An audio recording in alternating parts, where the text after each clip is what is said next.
the whole thing that we were talking about, and I think I remember like this candle, it was in July we started talking about this because we were breaking out of this descending, this trend line that was just, diagonal trend line breakout. We had not gotten into the volume gap yet. We were discussing, okay, next couple months are generally pretty bullish for China in general. And we're kind of seeing it play out, and in the most China stock way possible, where you just have this kind of musical chairs of China stocks. And this is exactly how they always move. It's kind of crazy. So the thesis on Baidu, Baba, both of those have already just absolutely exploded to the upside. The thesis was partially on the chart of those individual names, but the main thing was this volume gap on the Hang Seng index. So like this is why I was had pretty high conviction that China was going to move, because of just this area where price can move very quickly. This is the volume gap. We still have about half of that volume gap to move through. Does it happen this month and we just get literally a straight up move to around 28.3 on HSI?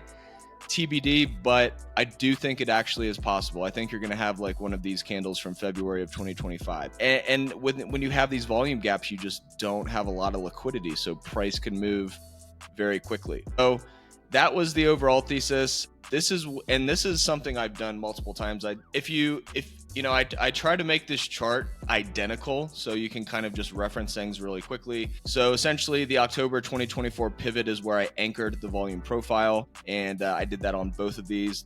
Pretty much what this arrow with the blue annotation is pointing to.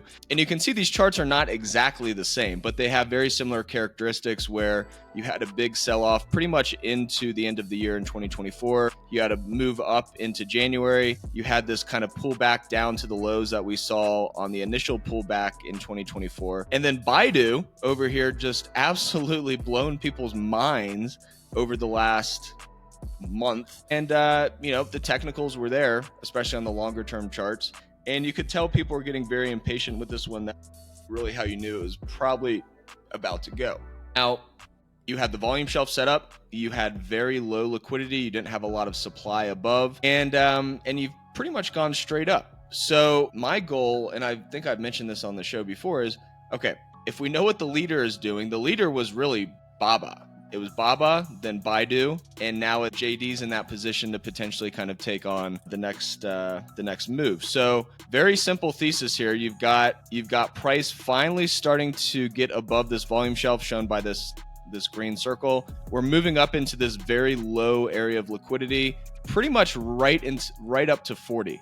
Now, I do think this is probably going to go to 47. Just this previous high, and you can just look at the previous move on Baidu or the current move. You pretty much just went straight back to the highs from 2024. So if that happened in JD, 82 is that high from October 2024. I have very long dated options on this because it's JD.